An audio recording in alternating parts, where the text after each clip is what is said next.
Hi guys. तो जैसा कि हमने आपको पिछले भाग में यह बताया कि आखिर कौन सी क्यूरियोसिटीज हैं या कौन से ऐसे क्वेश्चंस हैं जो हमें हमारे कॉन्स्टिट्यूशन के इंडियन कॉन्स्टिट्यूशन के पार्ट 1 और आर्टिकल 1 से लेकर आर्टिकल 4 तक हमें जानने के लिए उत्सुक बनाते हैं और हमें उन्हें अवश्य रूप से जानना चाहिए। तो सबसे पहले मैं बात करूंगा आर्टिकल 1, हमारे कॉन्स्टिट्यूशन का सबसे पहला अनुच्छेद, सबसे पहला आर्टिकल आर्टिकल 1 जो कहता है कि India that is Bharat shall be A union of states. Shall be A union of states, Bharat जो कि इंडिया है वह राज्यों का एक संघ होगा। वह यूनियन संघ, राज्यों का संघ होगा। संघ के इंग्लिश में दो मीनिंग होते हैं, यूनियन एंड फेडरेशन।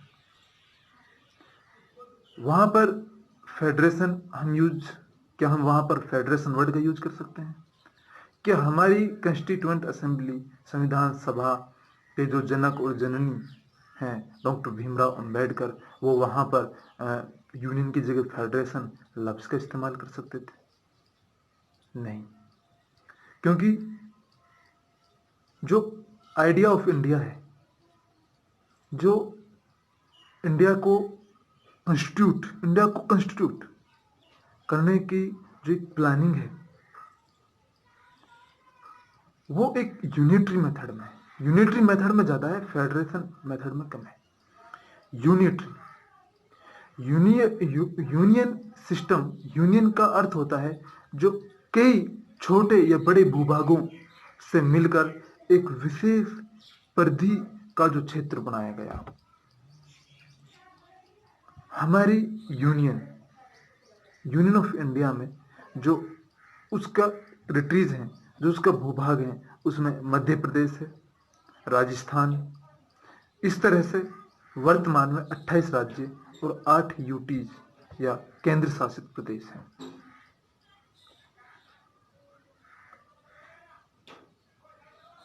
जो फेडरल सिस्टम होता है उसमें स्टेट्स अधिक सशक्त होती हैं कंपैरिजन टू यूनिटरी मेथड। मान लीजिए कि मध्य प्रदेश को भारत से अलग होना है, तो क्या वाकई मध्य प्रदेश भारत से अलग हो सकता है? कि मध्य प्रदेश के पास इतनी शक्ति है, उसके पास ये अधिकार है कि वो भारत से अलग हो जाए?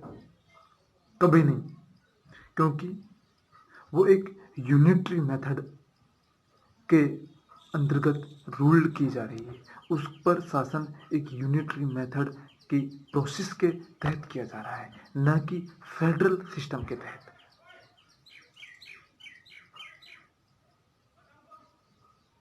इसलिए यूनियन सिस्टम यही होता है।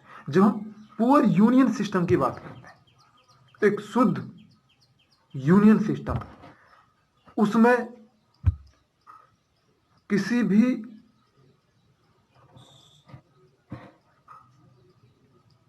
स्टेट के पास अधिकार नहीं होते हैं। वहां उस देश में या उस राष्ट्र में कोई भी स्थानीय सरकार, लोकल गवर्नमेंट नहीं होती है, नहीं उसके पास राइट होते हैं, नहीं वो एम्पावर्ड होती है राइट्स के साथ। वहां पर केवल एक गवर्नमेंट होती है जो सेंट्रल गवर्नमेंट होती है, जिसके पास सारी शक्ति होती है। ये फेडरल सिस्टम है। यूनियन सिस्टम में, फेडरल सिस्टम इसके जस्ट अपोजिट होता है यूनियन सिस्टम के।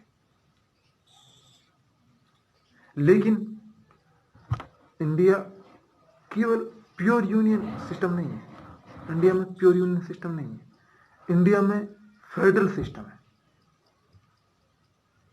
भी है, फेडरल सिस्टम भी है, फेडरल सिस्टम भी है इंडिया में। लेकिन यूनियन जो सिस्टम है वो ज्यादा है फेडरल सिस्टम की तुलना में।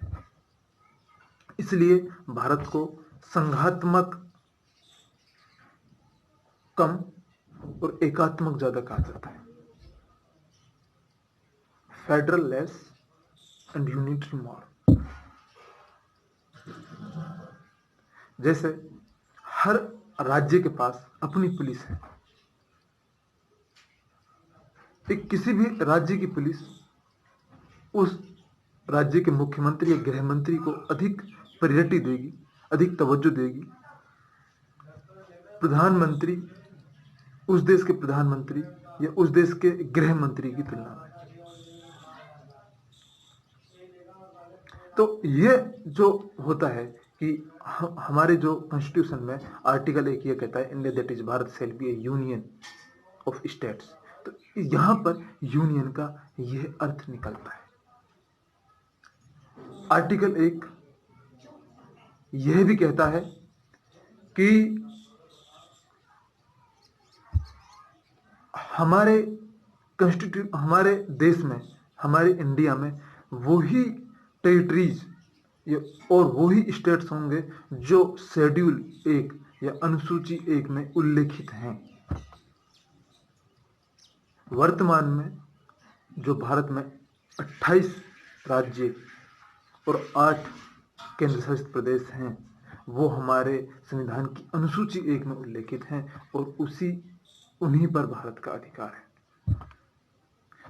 आर्टिकल 1 इस बात को भी कहता है कि हमारी इंडिया में 3 तरह के क्षेत्र हो सकते हैं जिन पर भारत का शासन होगा। एक राज्य, दूसरे यूनियन टेरिटरीज या केंद्र शासित प्रदेश, और तीसरे अर्जित प्रदेश या एक्वायर्ड एरियाज।